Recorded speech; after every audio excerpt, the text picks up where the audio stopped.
জুলুমকারী নিজে যেমন নিজের উপরে জুলুম করে, তার দ্বারা অন্যরা জুলুম শিখে এবং তার মাধ্যমে সৃষ্টি জগতের মানুষেরা কষ্ট পায়। কথা বলেন ঠিক কিনা?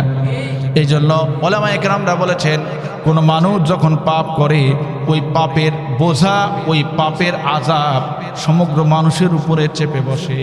নাউজুবিল্লাহ বলেন। তবে মুমিনদের জন্য আল্লাহ বিভিন্ন সময় বিপদ দেন। এই বিপদ তাদের কষ্ট দেওয়ার উদ্দেশ্য না, এই বিপদ দেওয়ার উদ্দেশ্য তাদের গুনাহগুলি মাফ করা, তাদেরকে পরীক্ষায় উত্তীর্ণ করে জান্নাত হিসাবে কবুল করে নেওয়া। সুবহানাল্লাহ বলেন। কারণ এই পৃথিবীতে শ্রেষ্ঠ মানুষেরা ছিল নবীরা। নবী আলাইহিস সালাতু ওয়াস সালামদের উপরে আল্লাহ সুবহানাহু ওয়া তাআলা সবচাইতে বেশি পরীক্ষা নিয়েছেন। কথা বলেন ঠিক কিনা? আল্লাহ রাসূল হাদিসের মধ্যে বলেছেন, আশাদ্দুন নাসি বালাআন আল আম্বিয়া সুম্মাল আমসালু ফাল আমসালু। আল্লাহ রাসূল বলেন, মুমিনদের মধ্যে এই দুনিয়াতে সবচাইতে আল্লাহ বেশি পরীক্ষা নিয়েছেন নবীদের, এরপরে তাদের অনুসারীদের।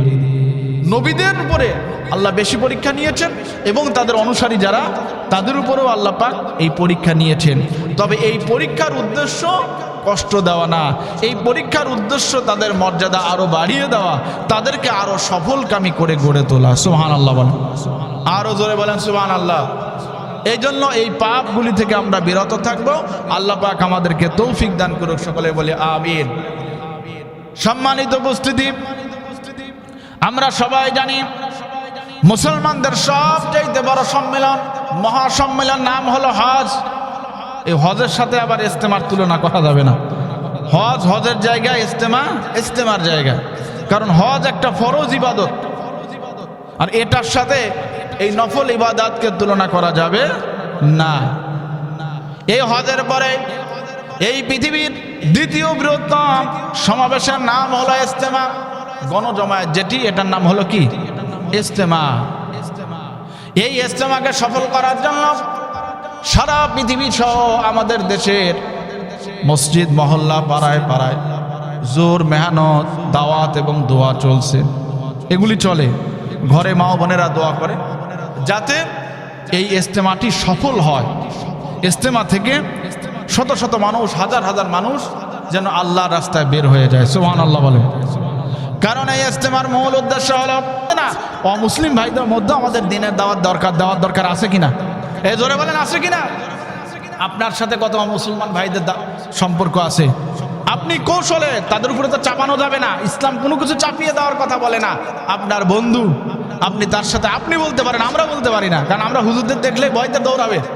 আপনি বন্ধু, আপনি তার সাথে এত কথা বলেন, এত রহস্য করেন, এত হাসি আনন্দ করেন, কিন্তু আপনি যদি কালেমার দাওয়াত না দেন, কিয়ামতের ময়দানে যদি আল্লাহ বলে, এই আব্দুর রহমান, তোমার বন্ধু ছিল অমুক একজন অমুসলমান, সে তো আমারই বান্দা, আমারই গোলাম, তোমার কি দায়িত্ব ছিল না? তুমি তার সাথে এত কথা বললে, কালেমার দাওয়াতটা কি তাকে দিতে পারতে না? এই কথা বলেন না কেন? আপনি কি বাঁচতে পারবেন? আল্লাহ রসুলকে অমুসলিমদের কাছে কালেমার দাওয়াত দেয়নি। মুসলমানদের মধ্যে ইসলাহ হবে, অমুসলমানদের মধ্যে কালেমার দাওয়াত হবে। তাদের মধ্য থেকে একজন ভাইও যদি ইসলামের ছায়াতলে চলে আসে, তাহলে একজন মানুষ জাহান্নাম থেকে বেঁচে গেল। কথা বলেন ঠিক কিনা? সম্মানিত উপস্থিতি, এই দাওয়াত তাবলীগের মাধ্যমে দেখেন পৃথিবীর বহু ধনী মানুষেরা, ক্ষমতাওয়ালা মানুষেরা একই চাটাইয়ের মধ্যে বসে থাকে, একই জমিনের মধ্যে বসে থাকে। রাসূলুল্লাহ সাল্লাল্লাহু আলাইহি ওয়াসাল্লাম বলেন, ইন্না উম্মাতাকুম উম্মাতান ওয়াহিদা, তোমরা হলে একটা জাতি, তোমরা হলে একটা জাতি, তোমাদের বাবা এক, তোমাদের মা এক। কথা বলেন ঠিক কিনা? আমাদের আল্লাহ এক, আমাদের নবী এক। কথা বলেন ঠিক কিনা? কথা বান্দার ইবাদতকে আল্লাহ সুবহানাহু ওয়া তাআলা কবুল করেন। আর এই মাসে তওবাকারীর তওবাকে আল্লাহ সুবহানাহু ওয়া তাআলা কবুল করেন। সুবহানাল্লাহ। 2 নাম্বার, এই রজবের আরেকটি অর্থ হলো আল আসম, অর্থাৎ এটি এমন একটি মাস, যেই মাসকে জাহিলি জামানার মানুষেরাও ঘোর অন্ধকারের মধ্যে নিমজ্জিত থাকার পরও তারা এই মাসকে সম্মান করত, মূল্যায়ন করত, রেসপেক্ট করত। এই মাসে তারা যুদ্ধ, বিগ্রহ, হানাহানি থেকে বিরত থাকত। এই মাসকে তারা সম্মান করত।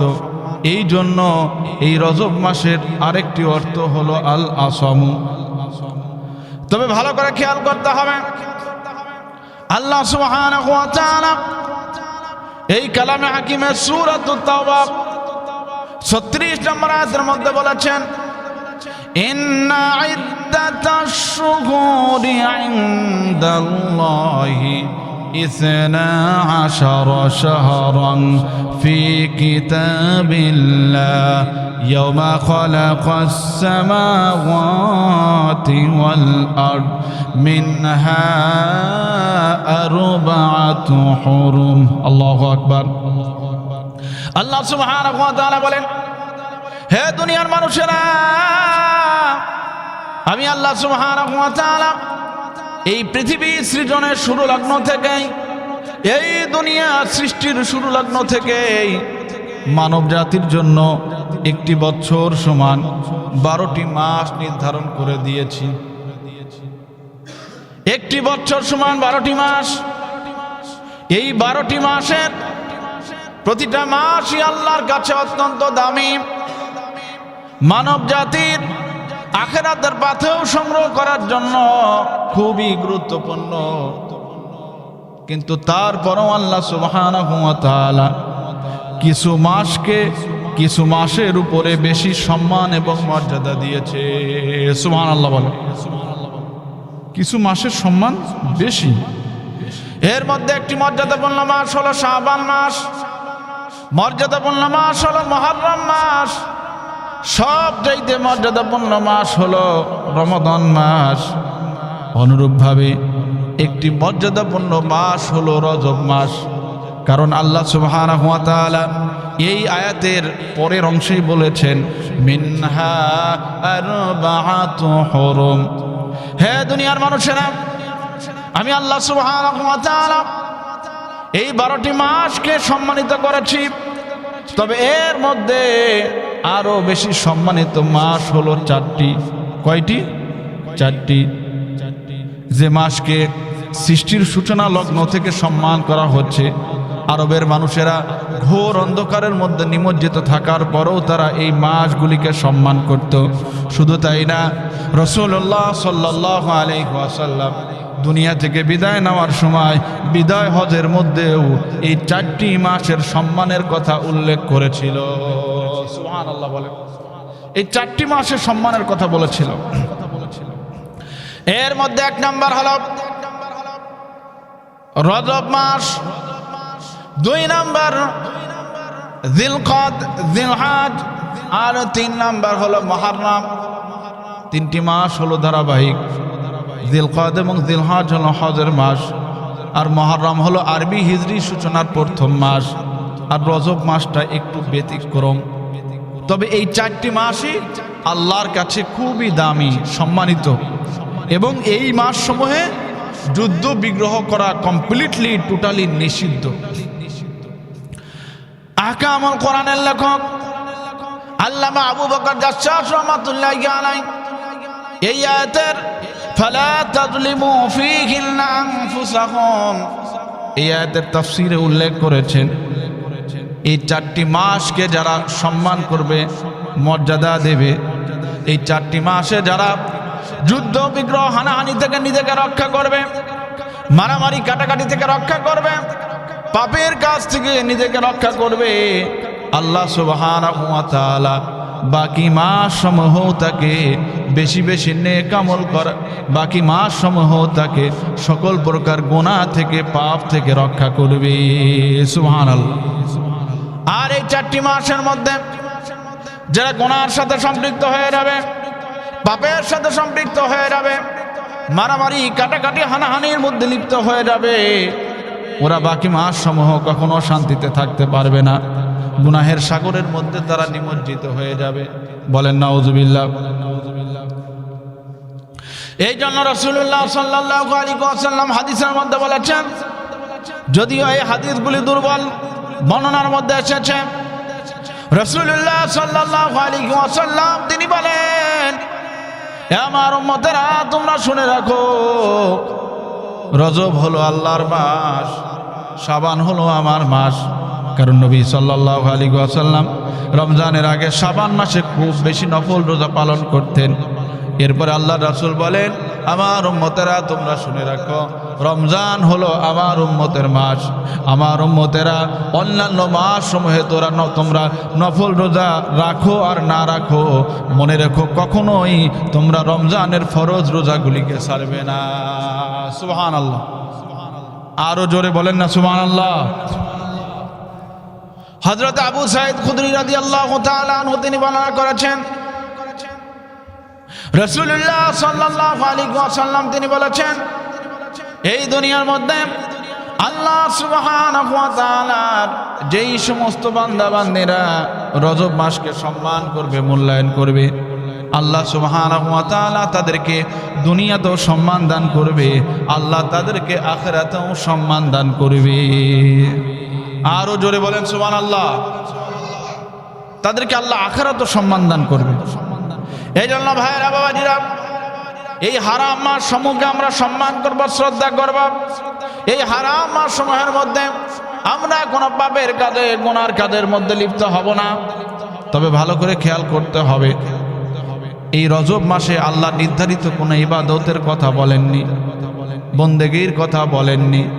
এই রজব মাসে কোনো নির্ধারিত ইবাদত নাই, তবে একটি মূল্যবান রাত রয়েছে, যে রাতে আমাদের রাসূলুল্লাহ সাল্লাল্লাহু আলাইহি ওয়াসাল্লাম, যাকে আল্লাহ সুবহানাহু ওয়া তাআলা মহিমান্বিত মেরাজ দান করেছেন, খুবই সম্মানিত রাত। কিন্তু এই উপলক্ষে কোনো নির্ধারিত ইবাদত নেই কো। তবে জাহিলি জামানায় আরবের মানুষেরা এই মাসকে সম্মান করে তারা বিভিন্ন পশু তাদের দেব দেবতার নামে বলি দিত। ফারা, আতিয়া, এরকম বিভিন্ন দেবতার নামে তারা তাদের পশুগুলিকে বলি দিত। নাউজুবিল্লাহ বলেন। এবং আমাদের দেশেও রজব মাস আসলে দেখবেন রাস্তার বিভিন্ন অলিতে গলিতে লাল ডেক বসানো হয়, আছে না? লাল ডেক বসিয়ে সেখানে তারা লাল কাপড় উপরে দিয়ে চাঁদা উঠায়। খাজা মঈনুদ্দিন চিশতি রহমাতুল্লাহি আলাইহি, ওনার নামে তারা ওরস করবে। নাউজুবিল্লাহ বলেন। এরকম লাল ডেক বিভিন্ন জায়গায় বসায়, বসিয়ে বসিয়ে তারা চাঁদা কালেকশন করে আর বলে যে ওনার নামে ওরস করবে। নাউজুবিল্লাহ বলেন। ওরস শব্দের আবেদনী করতে হলো বিবাহ বা বাসর। পরিভাষায় ওরস বলা হয় বছরের নির্ধারিত দিনে আল্লাহর ওলিদের মাজারে গিয়ে ফাতিহা খানি, কুলখানির আয়োজন করা, ভোজনের আয়োজন করা, সেখানে গান বাজনা করা, আনন্দ উৎসব করা। নাউজুবিল্লাহ বলেন। যদি এই কুলখানি, এই ভোজন আয়োজন ইসলামী শরীয়ত পারমিট করত, ইসলামী শরীয়তে যদি জায়েজ থাকতো, তাহলে রাসূলুল্লাহ সাল্লাল্লাহু আলাইহি ওয়াসাল্লামের রওজা মুবারকে সর্বপ্রথম করা যেত। কিন্তু রাসূলুল্লাহ সাল্লাল্লাহু আলাইহি ওয়াসাল্লাম আজ থেকে ১৫০০ বছর আগে হাদিসের মধ্যে বলেছেন, আমার উম্মতেরা, আল্লাহু আকবার, লা তাজআলু কবরি মাসাজিদান, তোমরা আমার কবরকে সিজদার জায়গা বানিও না। লা তুদরুনি কামা আতরাদিল ইয়াহুদ ওয়ান নাসারা, দুনিয়ার ইহুদি নাসারা বেদিন কাফেররা তাদের নবীদের নিয়ে বেশি বাড়াবাড়ি করেনে, তারা যেমন গোমরা হয়ে গিয়েছে, তোমরা আমাকে নিয়ে বেশি বাড়াবাড়ি করিও না, তোমরা আমার কবরকে সিজদার জায়গা বানিও না। শুধু তাই না, রাসূলুল্লাহ সাল্লাল্লাহু আলাইহি ওয়াসাল্লাম বলেন, লা তাজআলু কবরি ঈদান, তোমরা আমার কবরকে ঈদের জায়গা বানিও না, আনন্দের স্থান বানিয়ে নিও না, আনন্দের স্থান বানিয়ে নিও না, ভোজনের স্থান বানিয়ে নিও না। সম্মানিত উপস্থিতি, তো এইভাবে আমাদের দেশে কিছু ভণ্ড মাজার পূজারীরা এই সমস্ত পাপ কাজগুলি আল্লাহর ওলিদের দরবারে করে, অথচ আল্লাহর ওলিরা এগুলি কখনো করে নাই। এগুলির সাথে তাদের কখনো সম্পৃক্ততা থাকতে পারে না। খাজা মঈনুদ্দিন চিশতি রহমাতুল্লাহি আলাইহি কত বড় একজন আল্লাহর ওলি ছিল, যার মাধ্যমে এই উপমহাদেশে লক্ষ লক্ষ মানুষ কালেমা পড়ে মুসলমান হয়েছে। সুবহানাল্লাহ বলেন। শাহজালাল ইয়ামিনী রহমাতুল্লাহি আলাইহি, এরকম বড় বড় আল্লাহর ওলিরা, কিন্তু আজকে দেখেন তাদের মাজারগুলিতে আজকে পাপের আখড়া হয়ে গিয়েছে। কথা বলেন ঠিক কিনা? প্রিয় উপস্থিতি, ভালো করে খেয়াল করতে হবে, আল্লাহ সুবহানাহু ওয়া তাআলার কাছে সবচাইতে নিকৃষ্টতম পাপ হলো শিরক। আর এই শিরকের সূচনাটাই হয়েছে পৃথিবীতে বেশি বাড়াবাড়ির কারণে। পয়গম্বর হযরত নূহ আলাইহিস সালাতু ওয়াস সালামের সময় উনি যখন দুনিয়া থেকে বিদায় নিলেন, ওনার উম্মতের মধ্যে 5 থেকে 6 জন আল্লাহর ওলি ছিল, নেককার মানুষ ছিল। এরা যখন দুনিয়া থেকে বিদায় নিল, এলাকার মানুষেরা খুব পেরেশান হয়ে গেল, কান্নাকাটি শুরু করে দিল। তারা খুব ভেঙে পড়ে গেল। তাদের এই দুর্বলতাকে শয়তান সুযোগ মনে করে তাদের কাছে এসে বলল, দেখো এই সমস্ত আল্লাহর ওলিরা তোমাদের ছেড়ে বিদায় নিয়েছে, তাতে তোমাদের কোনো সমস্যা নেই। তোমাদেরকে আল্লাহর ওলিদের স্মরণ করার জন্য আমি সহজ একটি পন্থা বলে দিচ্ছি। সেটি হলো যে তোমরা তার মতো একটি প্রতিবিম্ব তোমরা তৈরি করো, একটি মূর্তি তোমরা তৈরি করো। ওই মূর্তিগুলি তোমরা ঘরের মধ্যে রাখবে, সকাল সন্ধ্যা তাদেরকে সম্মান করবে। আগেই সে সেজদার কথা বলল না। এরপরে শয়তান বলল, দেখো শুধু এরকম সম্মানের মাধ্যমে তাদের হক আদায় হয় না। তোমরা যদি তাদের হক আদায় করতে চাও তাহলে তোমরা তাদের সামনে সেজদা করো, মাথা নত করো। নাউজুবিল্লাহ বলেন। যখন থেকে তারা সেজদা করা শুরু করলো, মাথা নত করা শুরু করলো, তখন থেকে পৃথিবীতে শিরকের সূচনা হয়ে গেল। মানুষ আল্লাহ ছাড়া সৃষ্টি জগতের গোলামি শুরু করে দিল। আল্লাহ সুবহানাহু ওয়া তাআলা কালামে হাকিম সহ প্যারা হাবিব সাল্লাল্লাহু আলাইহি ওয়াসাল্লামের বহু হাদিসের মধ্যে আল্লাহ রাসূল তিনি বলেছেন, আল্লাহ কালামে হাকিমের মধ্যে বলেন, فلا تجعلوا لله ندا وهو خلقكم। আল্লাহু আকবার। আল্লাহ সুবহানাহু ওয়া তাআলা বলেন, এ আমার বান্দারা, ফালা তাজআলু লিল্লাহি নিদ্দান ওয়া হুয়া খালাকাকুম। আল্লাহু আকবার। ফালা তাজআলু লিল্লাহি নিদ্দান, তোমরা আল্লাহর সাথে কাউকে সমকক্ষ বানিও না, সমকক্ষ মনে করিও না। আল্লাহ ছাড়া তোমরা অন্য কারো গোলামি করবে না, অন্য কারো সামনে নিজের মাথাকে নত করা যাবে না। এখান থেকে পৃথিবীতে আপনার এই শিরক মূর্তি পূজার সূচনা শুরু হলো। আর মেলার সূচনা শুরু হয়েছে বাবা আদম আলাইহিস সালাতু ওয়াস সালামের সন্তানদের থেকে। বাবা আদম আলাইহিস সালাতু ওয়াস সালামের সন্তানেরা কিছু বসবাস করত পাহাড়ে, আর কিছু বসবাস করত নিচে। পাহাড়ে যারা বসবাস করত তাদের মেয়েরা অনেক সুন্দর সুন্দর ছিল। তারা পাহাড় থেকে নিচুতে নামতো না, কারণ নিচুতে নেমে আবার উপরে ওঠা অনেক বড় কষ্টকর। শয়তান তাদেরকে ধোঁকা দিল। নিচু শ্রেণী মানুষ যারা ছিল তাদের মাধ্যমে মেলার আয়োজন করে, তাদেরকে লোভনীয়তা দেখায়, উপরের থেকে তাদেরকে নিচে নামালো। এইভাবে আস্তে আস্তে মেলার মাধ্যমে পৃথিবীতে শিরক কুফর সহ সকল প্রকার পাপের সরাসরি শুরু হয়ে গেল। নাউজুবিল্লাহ বলেন। ভালো করে আমাদের খেয়াল করতে হবে, আল্লাহ সুবহানাহু ওয়া তাআলা আমাদের প্রতিটি মানুষের পাপের জন্য যদি আল্লাহ দুনিয়াতে শাস্তি দেন তাহলে পৃথিবীতে আমাদের কোনো অস্তিত্ব থাকবে না। কিন্তু আল্লাহ শাস্তি দুনিয়াতে দেন দুটো কারণে।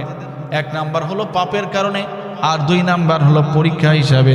মুমিনের জন্য আল্লাহ বিপদ দেন পরীক্ষা হিসাবে, আর কাফেরের জন্য আল্লাহ বিপদ দেন শাস্তি হিসাবে। তবে ভালো করে খেয়াল করতে হবে, এই পৃথিবীতে 4টি পাপের কারণে শাস্তি আসে। কয়টি পাপ? জোরে বলেন কয়টি? এর মধ্যে 1 নাম্বার হলো শিরক, 2 নাম্বার হলো কুফর, 3 নাম্বার হলো জুলুম, আর 4 নাম্বার হলো অশ্লীলতা। এই পাপগুলি পৃথিবীতে যত বাড়বে পৃথিবীতে আযাব গজব বিপদ ততই বেড়ে যাবে। নাউজুবিল্লাহ বলেন। এগুলি ততই বাড়বে। এই জন্য এই পাপগুলি থেকে আমাদের বিরত থাকতে হবে, কারণ এই পাপগুলি আমাদেরকে অন্ধ করে দেয়, হেদায়েতের পথ থেকে আমাদেরকে বিচ্যুত করে দেয়। কথা বলেন ঠিক কিনা? এই জন্য সম্মানিত উপস্থিতি, যেমন জুলুমকারী নিজে যেমন নিজের উপরে জুলুম করে, তার দ্বারা অন্যরা জুলুম শিখে এবং তার মাধ্যমে সৃষ্টি জগতের মানুষেরা কষ্ট পায়। কথা বলেন ঠিক কিনা? এই জন্য উলামায়ে কেরামরা বলেছেন, কোনো মানুষ যখন পাপ করে ওই পাপের বোঝা, ওই পাপের আযাব সমগ্র মানুষের উপরে চেপে বসে। নাউজুবিল্লাহ বলেন। তবে মুমিনদের জন্য আল্লাহ বিভিন্ন সময় বিপদ দেন। এই বিপদ তাদের কষ্ট দেওয়ার উদ্দেশ্য না, এই বিপদ দেওয়ার উদ্দেশ্য তাদের গুনাহগুলি মাফ করা, তাদেরকে পরীক্ষায় উত্তীর্ণ করে জান্নাত হিসাবে কবুল করে নেওয়া। সুবহানাল্লাহ বলেন। কারণ এই পৃথিবীতে শ্রেষ্ঠ মানুষেরা ছিল নবীরা। নবী আলাইহিস সালাতু ওয়াস সালামদের উপরে আল্লাহ সুবহানাহু ওয়া তাআলা সবচাইতে বেশি পরীক্ষা নিয়েছেন। কথা বলেন ঠিক কিনা? আল্লাহ রাসূল হাদিসের মধ্যে বলেছেন, আশাদ্দুন নাসি বালাআন আল আম্বিয়া সুম্মাল আমসালু ফাল আমসালু। আল্লাহ রাসূল বলেন, মুমিনদের মধ্যে এই দুনিয়াতে সবচাইতে আল্লাহ বেশি পরীক্ষা নিয়েছেন নবীদের, এরপরে তাদের অনুসারীদের। নবীদের উপরে আল্লাহ বেশি পরীক্ষা নিয়েছেন এবং তাদের অনুসারী যারা, তাদের উপরেও আল্লাহ পাক এই পরীক্ষা নিয়েছেন। তবে এই পরীক্ষার উদ্দেশ্য কষ্ট দেওয়া না, এই পরীক্ষার উদ্দেশ্য তাদের মর্যাদা আরো বাড়িয়ে দেওয়া, তাদেরকে আরো সফলকামী করে গড়ে তোলা। সুবহানাল্লাহ বলেন, আরো জোরে বলেন সুবহানাল্লাহ। এই জন্য এই পাপগুলি থেকে আমরা বিরত থাকবো। আল্লাহ পাক আমাদেরকে তৌফিক দান করুক, সকলে বলে আমিন। সম্মানিত উপস্থিতি, আমরা সবাই জানি মুসলমানদের সবচেয়ে বড় সম্মেলন, মহাসম্মেলন নাম হলো হজ। এই হজের সাথে আবার ইজতেমার তুলনা করা যাবে না। হজ হজের জায়গা, ইজতেমা ইজতেমার জায়গা। কারণ হজ একটা ফরজ ইবাদত, আর এটার সাথে এই নফল ইবাদতকে তুলনা করা যাবে না। এই হজের পরে এই পৃথিবীর দ্বিতীয় বৃহত্তম সমাবেশের নাম হলো ইজতেমা, গণজমায়েত যেটি, এটার নাম হলো কি? ইজতেমা। এই ইজতেমাকে সফল করার জন্য সারা পৃথিবী সহ আমাদের দেশের মসজিদ, মহল্লা, পাড়ায় পাড়ায় জোর মেহনত, দাওয়াত এবং দোয়া চলছে। এগুলি চলে, ঘরে মা বোনেরা দোয়া করে যাতে এই ইজতেমাটি সফল হয়। ইজতেমা থেকে শত শত মানুষ, হাজার হাজার মানুষ যেন আল্লাহর রাস্তায় বের হয়ে যায়। সুবহানাল্লাহ বলেন। কারণ এই ইজতেমার মূল উদ্দেশ্য হলো মানুষের কাছে দিনের দাওয়াত পৌঁছে দাও, মানুষের ঘরে ঘরে দাঁড়ে দাঁড়ে দিনের দাওয়াত পৌঁছে দাও। কারণ রাসূলুল্লাহ সাল্লাল্লাহু আলাইহি ওয়াসাল্লাম দিন প্রচারের যে কথাটি বলেছেন, ওটার নাম হলো তাবলীগ। আর তাবলীগ মানেই হলো প্রচার করা। তাবলীগ মানে কি? প্রচার করা, পৌঁছে দেওয়া, অন্যের কাছে পৌঁছে দেওয়া। বাবা আদম আলাইহিস সালাতু ওয়াস সালাম থেকে নিয়ে আমাদের নবী মুহাম্মদুর রাসূলুল্লাহ সাল্লাল্লাহু আলাইহি ওয়াসাল্লাম পর্যন্ত সমস্ত নবী আলাইহিস সালাতু ওয়াস সালামদের মূল মিশন এবং ভিশন ছিল দ্বীনকে মানুষের কাছে পৌঁছে দেওয়া, তাবলীগ করা। মূল মিশন ছিল এটা, দ্বীনের দাওয়াত মানুষের কাছে পৌঁছে দেওয়া। নবীদের মধ্যে খুব কম সংখ্যকই দুনিয়ার রাজা বাদশা ছিলেন, তবে তাদের মূল মিশন ছিল মানুষের কাছে দ্বীনের দাওয়াত পৌঁছে দেওয়া। আর আল্লাহ সুবহানাহু ওয়া তাআলা আমাদের নবী মুহাম্মদুর রাসূলুল্লাহ সাল্লাল্লাহু আলাইহি ওয়াসাল্লামকে এই দ্বীনের দাওয়াত পৌঁছে দেওয়ার ব্যাপারে কঠোর তাকিদ দিয়ে আল্লাহ সুবহানাহু ওয়া তাআলা তিনি বলেন, ইয়া আইয়ুহার রাসূল বাল্লিগ মা উনজিলা ইলাইকা মির রাব্বিক ওয়া ইল্লাম তাফআল ফামা বাল্লাগতা রিসালাতাহু। আল্লাহু আকবার। আল্লাহ সুবহানাহু ওয়া তাআলা বলেন, ইয়া রাসূলুল্লাহ, ইয়া হাবিবাল্লাহ, বাল্লিগ মা উনজিলা ইলাইকা মির রাব্বিক। আল্লাহ সুবহানাহু ওয়া তাআলা আপনাকে দ্বীনের দাওয়াত পৌঁছে দেওয়ার ব্যাপারে, এই দ্বীনকে মানুষের কাছে দাঁড়ে দাঁড়ে পৌঁছে দেওয়ার ব্যাপারে আল্লাহ যে আদেশ করেছে, আপনি সেই আদেশকে পালন করে। ওয়া ইল্লাম তাফআল ফামা বাল্লাগতা রিসালাতাহু।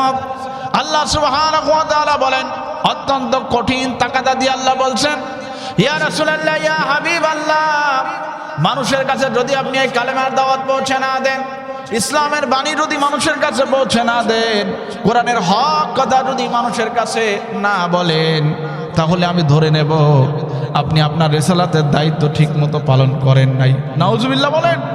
কঠিন তাকাদা। ওয়া ইল্লাম তাফআল ফামা বাল্লাগতা রিসালাতাহু। তবে জেনে রাখেন, আপনি যদি আপনার নবুয়তের দায়িত্ব ঠিক মতো পালন করেন, মানুষের কাছে দ্বীনের দাওয়াত সঠিকভাবে পৌঁছে দেন, কোরআনের কথাগুলি পৌঁছে দেন, কালেমার দাওয়াতগুলি মানুষের কাছে দেন, আল্লাহ তখন তাকে বলতেছে ওয়াল্লাহু ইয়াসিমুকা মিনান নাস। আল্লাহু আকবার। আল্লাহ সুবহানাহু ওয়া তাআলা বলেন, ইয়া রাসূলুল্লাহ, ইয়া হাবিবাল্লাহ, আপনি যখন ইসলামের কথা মানুষের সামনে বলবেন, দ্বীনের দাওয়াত মানুষকে দেবেন, তখন মানুষেরা আপনাকে বিভিন্ন বিদ্রূপ করবে, ঠাট্টা করবে, আপনার বিরুদ্ধে বিভিন্ন অপবাদ দেবে, আপনার বিরুদ্ধে বিভিন্ন ষড়যন্ত্র লিপ্ত থাকবে। তবে মনে রাখেন, ওয়ামাকারু ওয়ামাকারাল্লাহ, ওদের ষড়যন্ত্র যতই হোক না, যত বড়ই হোক না কেন, কিন্তু আমার আল্লাহর যে কৌশলের উপরে তারা না। কথা বলেন ঠিক কিনা? আল্লাহর কৌশলের কাছে তারা কিছুই না। আল্লাহু খায়রুল মাকিরিন, আল্লাহ কৌশল করে রেখেছেন। আল্লাহু ইয়াসিমুকা মিনান নাস, দুনিয়ার সমস্ত মানুষও যদি আপনার বিরুদ্ধে যায়, আমি আল্লাহ আপনাকে দুনিয়ার সমস্ত মানুষের ষড়যন্ত্র থেকে রক্ষা করব। আরো জোরে বলেন সুবহানাল্লাহ। এটির মাধ্যমে আল্লাহ সুবহানাহু ওয়া তাআলা শুধু রাসূলুল্লাহ সাল্লাল্লাহু আলাইহি ওয়াসাল্লামকে মেসেজ দিচ্ছেন না, কিয়ামত পর্যন্ত উম্মতে মুহাম্মাদির যারা এই দিনের কাজ করবে, দিনের দাওয়াত দেবে, হয়তো তাদের সাময়িক কষ্ট হতে পারে, কিন্তু সর্বশেষ আল্লাহ সুবহানাহু ওয়া তাআলা সমস্ত ষড়যন্ত্র থেকে ওই সমস্ত দায়ী ব্যক্তিদেরকে আল্লাহ রক্ষা করবে। সুবহানাল্লাহ। আরো জোরে বলেন সুবহানাল্লাহ। এই আদেশ পাওয়ার পরে রাসূলুল্লাহ সাল্লাল্লাহু আলাইহি ওয়াসাল্লাম কিয়ামত পর্যন্ত অবধি সমস্ত উম্মতে মুহাম্মাদীকে ডেকে বললেন, হে আমার উম্মতেরা, তোমরা শুনে রাখো, আল্লাহ সুবহানাহু ওয়া তাআলা আমাকে কঠিন এক দায়িত্ব দিয়েছে। যেই দায়িত্ব হলো বাল্লিগু আন্নী ওয়ালাউ আয়া। এই দায়িত্ব আমি যেমন পালন করব, এক উম্মত হিসেবে তোমাদের দায়িত্ব, তোমরাও আমার কাছ থেকে যা শুনবে সেগুলি সব তোমরা অন্যের কাছে পৌঁছে দেবে। সুবহানাল্লাহ। যে বাল্লিগু আন্নী ওয়ালাউ আয়া, আমার কাছ থেকে যদি একটি আয়াতও তোমাদের কাছে পৌঁছায়, ওই একটি আয়াত তোমরা অন্যের কাছে পৌঁছে দেবে। এই জন্য এই দিনের দাওয়াত দিতে গিয়ে আমাদের নবী মুহাম্মদ রাসূলুল্লাহ সাল্লাল্লাহু আলাইহি ওয়াসাল্লাম অনেক কষ্ট করেছেন। তিনি মক্কা থেকে 60 কিলোমিটার দূরে তায়েফের ময়দানে পায়ে হেঁটে দিনের দাওয়াত দিয়েছেন। তায়েফের মানুষেরা কালেমা তো গ্রহণ করলই না, তারা উচ্ছৃঙ্খল কিছু যুবকদেরকে রাসূলুল্লাহ সাল্লাল্লাহু আলাইহি ওয়াসাল্লামের পিছনে লেলিয়ে দিল। এই উচ্ছৃঙ্খল যুবকেরা আমার রাসূলুল্লাহ সাল্লাল্লাহু আলাইহি ওয়াসাল্লামের দেহ মোবারককে লক্ষ্য করে তারা পাথর নিক্ষেপ করল। পাথরের আঘাতে আমার রাসূলুল্লাহ সাল্লাল্লাহু আলাইহি ওয়াসাল্লামের পেয়ারা হাবিবের দেহ মোবারকটা ক্ষতবিক্ষত হয়ে গেল। রক্তে তার জুতা মোবারকটা রঞ্জিত হয়ে গেল, দেহটা রঞ্জিত হয়ে গেল। তিনি এই ক্ষতবিক্ষত দেহ নিয়ে আবার তিনি মক্কায় ফিরে আসলেন। হযরত জিবরাইল আমিন আলাইহিস সালাতু ওয়াস সালাম এসে বললেন, ইয়া রাসূলুল্লাহ, ইয়া হাবিবাল্লাহ, তায়েফের মানুষেরা আপনার সাথে কেমন ব্যবহার করেছে আল্লাহ সেটা দেখেছে। আপনি যদি চান এই তায়েফবাসীকে পাথর পাহাড়ের নিচে চাপা দিয়ে নিঃশেষ করে দেওয়া হবে। রাসূলুল্লাহ সাল্লাল্লাহু আলাইহি ওয়াসাল্লাম বললেন, লা লা লা, আল্লাহু আকবার, আল্লাহুম্মা ইহদি কওমি ফাইন্নাহুম লা ইয়ালামুন। আল্লাহু আকবার। আল্লাহ, এরা তো আপনার বান্দা, আমার উম্মত, ওরা বোঝে না। ওরা যদি বুঝতো, জানতো, তাহলে কখনোই তারা আমাকে লক্ষ্য করে পাথর নিক্ষেপ করতো না। আল্লাহ, আপনি তাদেরকে হেদায়েত দান করে দেন। এদের যখন একদিন সহি বুঝ চলে আসবে, ওরা ঠিকই তখন দিনের ছায়াতলে চলে আসবে। সুবহানাল্লাহ বলেন। এখনো তায়েফের মানুষেরা আফসোস করে, সেদিন কেন আমরা পেয়ারা হাবিবকে পেয়ে তার সাথে এই ধরনের রূপ, রাপ এবং খারাপ ব্যবহার আমরা করেছিলাম। নাউজুবিল্লাহ বলেন। সম্মানিত উপস্থিতি, শুধু তাই না, দিনের দাওয়াতে রাসূলুল্লাহ সাল্লাল্লাহু আলাইহি ওয়াসাল্লামকে নিজের জন্মভূমি মক্কা ছেড়ে মদিনায় চলে যেতে হলো। শুধু তাই না, সেখানেও মক্কার কুফাররা ইসলামের এই দাওয়াতকে, মিশনকে নিভিয়ে দেওয়ার জন্য তারা বিশাল এক সৈন্যবাহিনী প্রেরণ করল। উহুদের যুদ্ধে রাসূলুল্লাহ সাল্লাল্লাহু আলাইহি ওয়াসাল্লামের দান্দান মোবারক শহীদ হয়েছে। রাসূলুল্লাহ সাল্লাল্লাহু আলাইহি ওয়াসাল্লাম দিনের দাওয়াতে আবার মক্কা থেকে মদিনায় ফিরে আসলেন। এরপরে শুধু তাই না, বিদায় হজের সময় লক্ষ থেকে 100 লক্ষ সাহাবায়ে কেরামদেরকে সামনে নিয়ে আরাফার ময়দানে জাবালে রহমতের পাদদেশে দাঁড়িয়ে রাসূলুল্লাহ সাল্লাল্লাহু আলাইহি ওয়াসাল্লাম সমস্ত উম্মতদেরকে লক্ষ্য করে বলল, আল্লাহু আকবার, এ আমার উম্মতেরা, আমি তোমাদের আগে দুনিয়া থেকে চলে যাচ্ছি, তোমাদের উপরে আমি এই দাওয়াতের জিম্মাদারি দিয়ে যাচ্ছি, এই দ্বীনের জিম্মাদারি তোমাদের উপরে দিয়ে যাচ্ছি। সুতরাং তোমাদের দায়িত্ব হলো ফালিউবাল্লিগুশ শাহিদুল গায়বা, তোমরা যারা এই মুহূর্তে উপস্থিত আছো তোমাদের দায়িত্ব হলো যারা অনুপস্থিত কিয়ামত পর্যন্ত যত মানুষ পৃথিবীতে আসবে পৃথিবীর সমস্ত মানুষের কাছে এই দ্বীনের দাওয়াত, এই কালেমার দাওয়াতকে পৌঁছে দেওয়া। সুবহানাল্লাহ বলেন। রাসূলুল্লাহ সাল্লাল্লাহু আলাইহি ওয়াসাল্লাম লক্ষ থেকে 100 লক্ষ সাহাবায়ে কেরামদেরকে লক্ষ্য করে যখন এই বাণী দিলেন, এই আদেশ করলেন, সাহাবায়ে কেরামরা ইচ্ছা করলে তখন বিশাল এক ভূমি মুসলমানদের আয়ত্তে চলে আসে। তারা ইচ্ছা করলে তখন সুখে শান্তিতে বসবাস করতে পারতেন, তারা ইচ্ছা করলে সেখানে সোনার প্লেটে খেতে পারতেন। যেমন গতকাল আমি দেখলাম যে এই পৃথিবীর প্রায় 37% খাদ্য নষ্ট করে সৌদি আরবের মানুষেরা। নবীদের দোয়ায় তাদের রিজিক এত, কিন্তু তারা সেই রিজিকের মর্যাদা দেয় না, গুরুত্বটা বোঝে না। পৃথিবীর বহু জায়গা মুসলমান ভাইরা না খেয়ে আছে, নির্যাতিত নিপীড়িত অবস্থায় আছে, এটা নিয়ে তাদের মাথা ব্যথা নাই। এরা শুধু আছে খেলতামাশায় আর ভোগ বিলাসিতায়। কথা বলেন ঠিক কিনা? নবীর জন্মভূমির মানুষ হিসাবে তাদের এটা দায়িত্ব ছিল না, তাদের মূল রেসপন্সিবিলিটি ছিল গোটা দুনিয়ার নেতৃত্ব তাদের পালন করা। কথা বলেন ঠিক কিনা? সম্মানিত উপস্থিতি, তৎকালীন সময় সাহাবায়ে কেরামরা ইচ্ছা করলে সোনার প্লেটে খেতে পারতেন, তারপরও তাদের রিজিকের কোনো অভাব হতো না।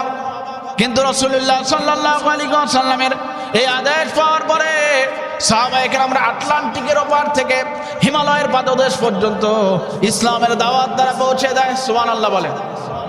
পৃথিবীর সমস্ত জনপদে, আফ্রিকার জঙ্গলগুলি তারা আবাদ করেছে, চীনে পর্যন্ত তারা দ্বীনের দাওয়াত পৌঁছে দিয়েছে। আমাদের চট্টগ্রামেও আমি শুনেছি প্রায় 6 জন সাহাবীরা এখানে এসেছিল। এই জন্য এখানে আল্লাহর ওলিদের যেমন পদচারণা আছে, এখানে সাহাবায়ে কেরামদেরও পদচারণা ছিল, যার কারণে এই জমিনটা বরকতময়। কিন্তু এই বরকত ধরে রাখতে গেলে আলেমদের ইজ্জত দিতে হবে, আলেমদের সম্মান করতে হবে, আলেমদেরকে মহব্বত করতে হবে, আলেমদের জন্য জান এবং মালের কুরবানি দিতে হবে, যেমনিভাবে তৎকালীন সাহাবায়ে কেরামরা এসেছিল। প্রিয় উপস্থিতি, তাহলে আমি আপনাদের যে কথা বলতেছিলাম, শুধু সাহাবায়ে কেরাম না, তাবিঈন, তাবে তাবিঈন, আইয়ামুল মুজতাহিদিন, মুতাআখিরিন, সমস্ত বড় বড় আইম্মারা, উলামায়ে কেরামরা দ্বীনের জন্য বড় ত্যাগ স্বীকার করেছেন। এমনকি আমাদের দেশে অনেক বড় বড় আল্লাহর ওলিরা এসেছেন। শাহজালাল ইয়ামানী রাহমাতুল্লাহি আলাইহি, তিনি তার বিশাল অনুসারী নিয়ে এসেছিলেন, এই দেশে ইসলামের দাওয়াত পৌঁছে দিয়েছেন। প্রিয় উপস্থিতি, তো এইভাবে আপনার দ্বীনের দাওয়াত আমাদের কাছে পৌঁছেছে, এভাবেই আমরা দ্বীন পেয়েছি। তবে এগুলি বিভিন্ন পন্থা বা পদ্ধতির মাধ্যমে হয়েছে, কিন্তু বর্তমান দুনিয়াতে দাওয়াত ও তাবলীগের মাধ্যমে যে দ্বীনের প্রচারটি চলছে, এটি একটি স্বতন্ত্র পদ্ধতি, যে পদ্ধতির মাধ্যমে জোটবদ্ধ হয়ে মানুষের ঘরে ঘরে দ্বীনের দাওয়াত পৌঁছে দেওয়া, মানুষের দ্বারা দ্বারা দ্বীনের দাওয়াত পৌঁছে দেওয়া, আল্লাহ ভোলা মানুষকে, মসজিদ ভোলা মানুষকে মসজিদমুখী করে দেওয়া। কথা বলেন ঠিক কিনা? মসজিদে নিয়ে এসে তাদেরকে দ্বীনের কথা বলা, দ্বীনের বুঝ দেওয়া, এবং তাদেরকে বলা, আল্লাহ দুনিয়াতে আমাদের শুধু খাওয়া দাওয়া ফুর্তি করার জন্য পাঠান নাই, আল্লাহ আমাদের দুনিয়াতে পাঠিয়েছেন জান এবং মালের দ্বীনের জন্য কুরবানি করার জন্য। কথা বলেন ঠিক কিনা? আল্লাহ আমাদের দুনিয়াতে পাঠিয়েছেন এই জন্য যে আমরা আমাদের জান এবং মালকে দ্বীনের জন্য কুরবানি করব। এটা একটা মহান বিপ্লব, এটা একটা নীরব বিপ্লব, যে বিপ্লব গোটা দুনিয়ায় এখন ছড়িয়ে পড়েছে। কথা বলেন ঠিক কিনা? কিন্তু আল্লাহর কি রহমত, আল্লাহর কি দয়া, এই নীরব বিপ্লবের মূল মার্কাজ আল্লাহ দিয়েছে আমাদের বাংলার জমিনে। কথা বলেন ঠিক কিনা? আরে জোরে বলেন ঠিক কিনা? এইটার গুরুত্ব আমরা বুঝি না, আমরা মর্যাদা দিতে চাই না। এই দাওয়াত ও তাবলীগের প্রথম সূচনা হয়েছে 1926 সালে। দিল্লির নিভৃত এক পল্লী মেওয়াতে বসবাস করতেন দেওবন্দের সূর্য সন্তান আল্লামা ইলিয়াস রহমাতুল্লাহি আলাইহি। অনেকেই বলতেন ওনার চেহারার দিকে তাকালে, ওনার আমলের দিকে তাকালে সাহাবায়ে কেরামদের আমল, সাহাবায়ে কেরামদের চেহারার কথা মনে পড়ে যায়। সুবহানাল্লাহ বলেন। ওনার প্রতিটি আমল ছিল সাহাবায়ে কেরামদের নমুনায়। এরপরে তিনি এই চিল্লা দেওয়া, তারপরে 3 দিনের গাস্ট করা, দিনে 2.5 ঘন্টার মেহনত, এই পন্থা বা পদ্ধতি পৃথিবীতে নিয়ে এসেছেন এবং এই পন্থার মাধ্যমেই পৃথিবীতে কাজ চলছে। সুবহানাল্লাহ বলেন। এই পন্থার মাধ্যমে গোটা 7টি মহাদেশে দিনের দাওয়াত পৌঁছে গিয়েছে। পৃথিবীর শত শত আল্লাহ ভোলা মানুষেরা এখন ইসলামের ছায়াতলে চলে এসেছে। কথা বলেন ঠিক কিনা? শত শত বৎখর গাঁজাখোররা দাওয়াত ও তাবলীগের মেহনতে ভালো হয়েছে। পৃথিবীর বড় বড় ক্ষমতাওয়ালারা দাওয়াত ও তাবলীগের মেহনতে এসে চাটাইয়ের মধ্যে ঘুমাচ্ছে। কথা বলেন ঠিক কিনা? চাটাইয়ের মধ্যে ঘুমাচ্ছে। এই আমাদের এখানে তাবলীগের মধ্যে অনেক বড় বড় লোক আসে, বহু টাকার মালিক, অথচ এই লোকগুলিকে আমরা অনেক সময় গাড়ি দিয়েও আনতে পারি না, দাওয়াত দিয়েও আনতে পারি না। তারা এমনিই আসে। কেন আসে? আল্লাহর মহব্বতে, আল্লাহর দ্বীনের মহব্বতে। কথা বলেন ঠিক কিনা? যদি আমরা তাদের সম্মান দিতে পারি না, এলাকার বিভিন্ন অন্যান্য এলাকায় তো তাবলীগ আসলে তাদের মেহমানদারি সব কিছু এলাকার মানুষ করে, কিন্তু আমাদের এলাকায় তাবলীগের সাথী নাই, তাবলীগের বুঝ নাই, এই জন্য তাদের মেহমানদারি আমরা করতে পারি না। অথচ তারা মুসাফির। আপনি তাদেরকে মেহমানদারি করতে না পারেন, তারা মেহমান হিসাবে এসেছে, তারা দিনের যে মূল্যবান কথাগুলি বলেন এগুলি আমাদের শোনাটা দায়িত্ব। কথা বলেন ঠিক কিনা? এটাও আমরা করতে চাই না। সম্মানিত উপস্থিতি, আমি ঝিনাইদহে যখন ইমামতি করতাম বিশ্ববিদ্যালয়ে পড়াকালীন অবস্থায়, এক ভাই মানে জামাতের মধ্যে, ওই জামাতের মধ্যে সবচেয়ে উনি কম কথা বলেন। পরে আমার সাথে হালকা হালকা কথা হচ্ছে, একটা পর্যায়ে আমার রুমে কথা হচ্ছে, একদম অল্প কথা বলেন। তো পরে আমি ওনাকে জিজ্ঞাসা করলাম, ভাই আপনার প্রফেশনটা কি, আপনার পেশা কি, দুনিয়াবি পেশা কি? উনি বলে, হুজুর এটা না বললে হয় না। আমি বলি, না, যদি বলতেন। আসলে ওই উদ্দেশ্যে বলা না, জাস্ট একটু জানা। তো তখন বললো, হুজুর আমি আসলে বলতে চাচ্ছিলাম না, কিন্তু আপনি আমাকে বাধ্য করলেন, তারপরও আমি বলতেছি। তিনি তখন বলতেছেন, আমি হলো বাংলাদেশের পরমাণু বিজ্ঞানী। সুবহানাল্লাহ বলে। বাংলাদেশের পরমাণু বিজ্ঞানী তাবলীগের ছায়াতলে গিয়ে, যার জন্য এসি রুম, এসি বাথরুম সবকিছু, এগুলি সব ছেড়ে আল্লাহর দ্বীনের জন্য আজকে সে ভাঙাচোরা বাথরুমে, আজকে ভাঙাচোরা মসজিদে এসে অবস্থান করে। এই জন্য ভাইরা বাবাজিরা, এই অহংকার দূর হয়েছে একমাত্র আল্লাহর দ্বীনের জন্য। কথা বলেন ঠিক কিনা? সম্মানিত উপস্থিতি, তাহলে আমি আপনাদের যে কথা বলতেছিলাম, আল্লাহ সুবহানাহু ওয়া তাআলা আমাদেরকে শ্রেষ্ঠ উম্মত বানিয়েছেন। এই শ্রেষ্ঠ উম্মত আমরা কিভাবে হয়েছি?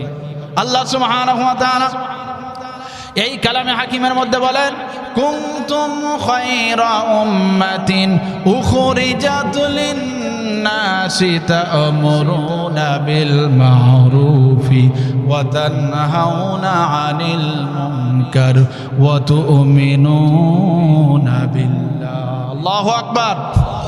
আল্লাহ সুবহানাহু ওয়া তাআলা বলেন, তোমরাই হলো দুনিয়াতে শ্রেষ্ঠ জাতি। আল্লাহ সুবহানাহু ওয়া তাআলা তোমাদেরকে শ্রেষ্ঠ জাতি হিসেবে মনোনীত করেছে, চয়েস করেছে।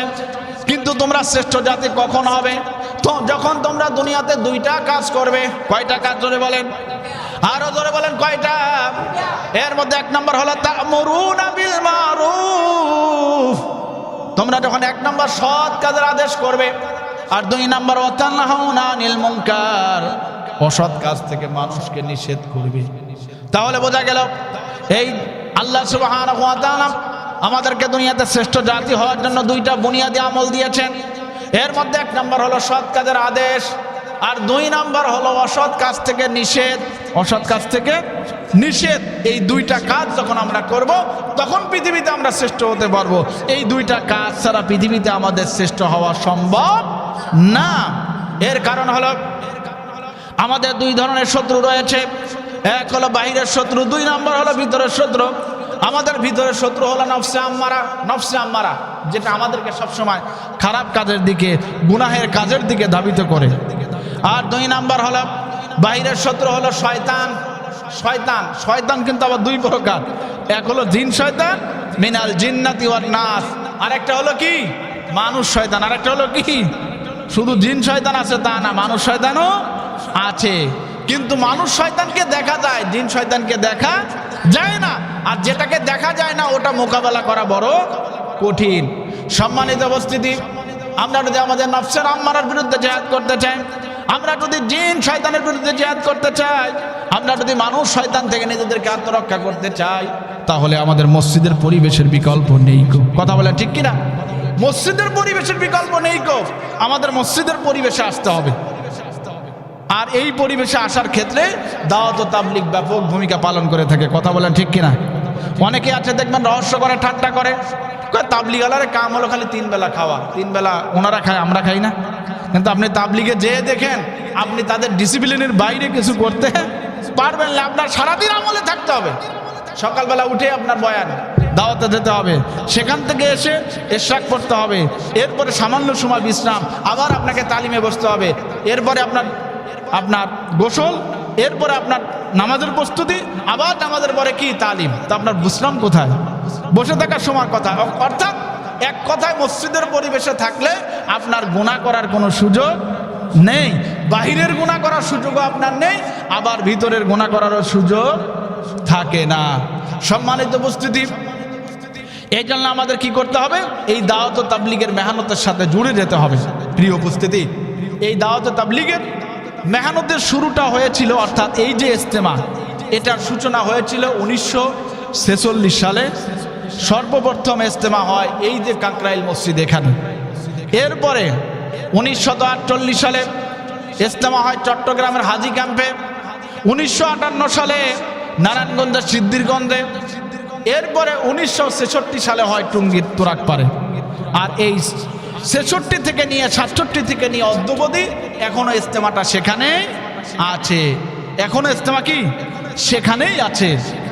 এবং সারা পৃথিবী থেকে প্রায় 300 একর জায়গার উপরে এই বিশাল জায়গা, এবং সারা পৃথিবী থেকে 30 থেকে 40 লক্ষ মুসলমান এখানে আসে।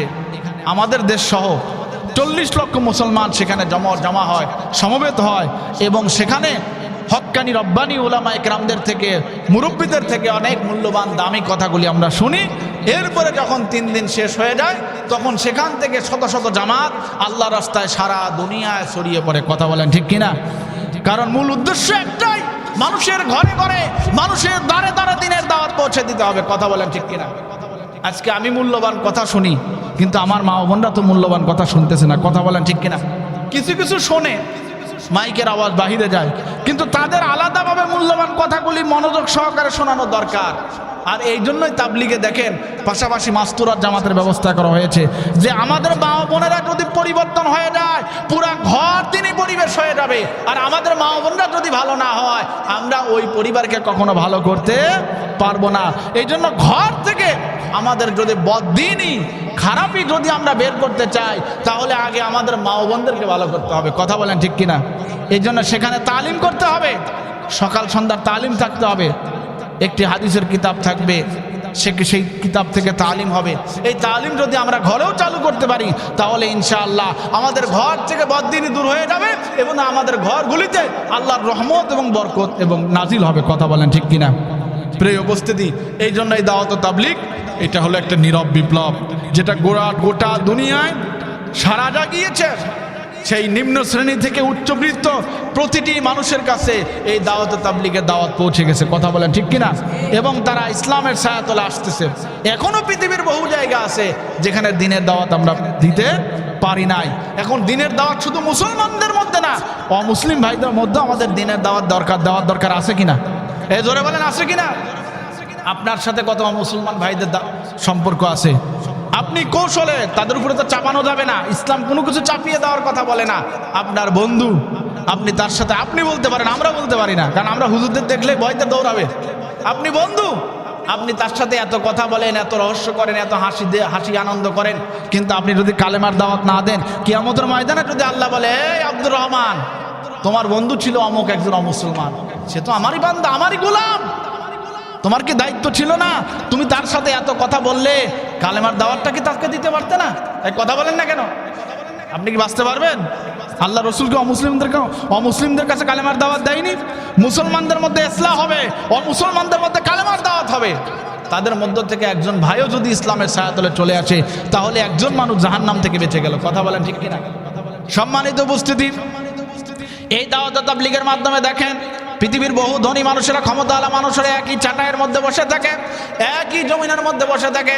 রাসূলুল্লাহ সাল্লাল্লাহু আলাইহি ওয়াসাল্লাম বলেন, ইন্না উম্মাতাকুম উম্মাতান ওয়াহিদা, তোমরা হলে একটা জাতি, তোমরা হলে একটা জাতি, তোমাদের বাবা এক, তোমাদের মা এক, কথা বলেন ঠিক কিনা? আমাদের আল্লাহ এক, আমাদের নবী এক, কথা বলেন ঠিক কিনা? কথা, আমাদের প্রভু এক, এক নবীর উম্মত, জীবন বিধান এক, ওই শিবানী কোরআন, কথা বলেন ঠিক কিনা? তবে কেন এক নও হে মুসলমান, এক হও এক হও করিয়াও ভান, কথা বলেন ঠিক কিনা? কেন মুসলমানরা আজকে বিচ্ছিন্ন হয়ে থাকবে, বিভক্ত হয়ে থাকবে? তাম দুনিয়ার মুসলমানরা মার খাচ্ছে শুধু বিভক্ত হওয়ার কারণে, কথা বলেন ঠিক কিনা? এই জন্য আমাদের ঐক্য রক্ষা করা ফরজ, বিভক্ত হওয়া কঠিনতম হারাম, কথা বলেন ঠিক কিনা? আর দাওয়াতে তাবলীগে গেলে দেখা যায় সবাই একই কাতারে, একই জায়গা, এখানে কোনো ধনী আর গরিবের মধ্যে কোনো পার্থক্য থাকে?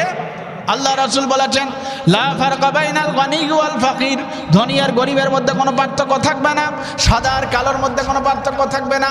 ইন্নাল্লাহা খালাকান নাসা মিন তিন, আল্লাহ সুবহানাহু ওয়া তাআলা দুনিয়ার সমস্ত মানুষকে তৈরি করেছে মাটি থেকে, কথা বলেন ঠিক কিনা? এই জন্য আল্লাহ কোরআনের মধ্যে বলেছেন, ইন্নামাল মুমিনুনা ইখওয়া, পৃথিবীর যেখানে যে প্রান্তেই একজন মুসলমান থাকুক না কেন, সে তোমার দ্বীনি ভাই, সে তোমার ঈমানি ভাই, কথা বলেন ঠিক কিনা? এবং ইস্তেমার এই মোনাজাত এটাও গুরুত্বপূর্ণ। অনেকেই ঠাট্টা করে, সমস্ত নবীদেরকে আল্লাহ পাক বিপদ থেকে উদ্ধার করেছে দোয়ার দ্বারা, কথা বলেন ঠিক কিনা? আমাদেরও বিভিন্ন বিপদ থেকে উদ্ধার করে কিসের মাধ্যমে? দোয়ার মাধ্যমে। এই জন্য ভাইরা বাবাজিরা, ওলামায়ে কেরামদের তত্ত্বাবধানে ইস্তেমা শুরু হচ্ছে আগামী মাসের 2, 3 এবং 4 তারিখ, ওলামায়ে কেরামদের তত্ত্বাবধানে, হক্কানি রব্বানি এই দেশের শীর্ষ ওলামায়ে কেরামদের পরামর্শে এই জামাত অনুষ্ঠিত হবে ইনশাআল্লাহ। এই ইস্তেমায় 2, 3, জোরে বলেন কয় তারিখ? 2, 3, বলেন 2, 3, 4, জোরে বলেন 2, 3, 4, ওলামায়ে কেরামদের তত্ত্বাবধানে এই ইস্তেমায় আমরা যাব। রাজি আছি? জান এবং মালের কিছু কুরবানি দিতে হবে, রাজি আছি? নিজের মন থেকে কে কে রাজি আছেন একটু হাত তোলেন তো দেখি। আমি ইনশাল্লাহ যাবো।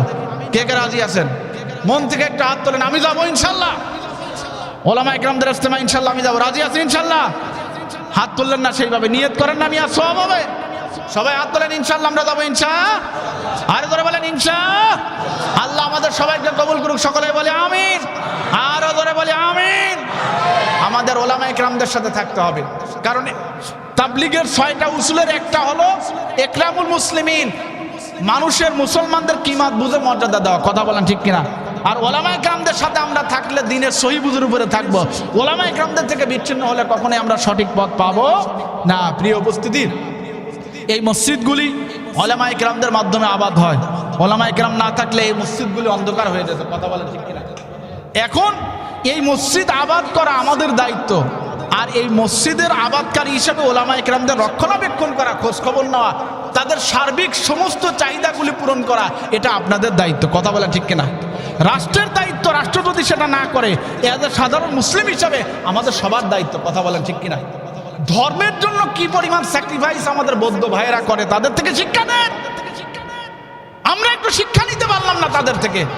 আমরা মসজিদের জন্য 10টা টাকা স্যাক্রিফাইস করবো, সেটা করতে চাই না। প্রিয় উপস্থিতি, এই মসজিদগুলি আপনাদের মাসিক চাঁদার মাধ্যমে চলে, কথা বলেন ঠিক কিনা? আপনারা যদি ঠিক মতো এগুলি না দেন, এর অ্যামাউন্টটা যদি বাড়িয়ে না দেন, তাহলে এই মসজিদ, এই পরিবেশ চালানো সম্ভব। আমি ইমাম সাহেব, মুয়াজ্জিন সহ আমাদের চিনি হুজুর খাদেম সাহেব আছেন, এদের অনেক টাকা বেতন, এই বেতনগুলিতে আপনাদের থেকে আসে। এখন আপনারা যদি বেতন না দেন, তাহলে কি এই মসজিদ চলবে? শুধু 2-4 টাকা দানে তো চলবে না। এখন আমি অনেক সময় খাতায় দেখি আপনার 10 টাকা, 20 টাকা, 30 টাকা, 40 টাকা। এইটা কি দুনিয়াতে বর্তমান চাঁদা হইতে পারে?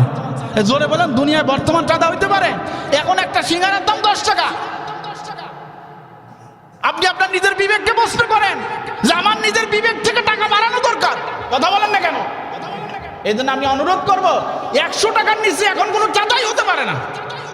আমরা তো ঢাকাতে দেখেছি ভাই, টাকা থাকলে হবে না, মন থাকতে হবে। আমি দিনের জন্য ত্যাগ করব, জানমালের কুরবানি করব।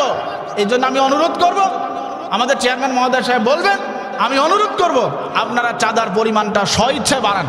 আপনি নিজে যে বলেন হুজুর আমার 30 টাকা আছে, আমার 100 টাকা করেন, অন্তত 100 টাকা প্রত্যেকেই যদি চাঁদাটা দেন, মসজিদ ভালোভাবে চলবে, আমরা ওলামায়ে কেরামরা ভালোভাবে চলবো। কারণ আমরা তো অনেক ত্যাগ স্বীকার করতে হয় ভাই, আমি বলা উদ্দেশ্য না, তারপরে বলতেছি।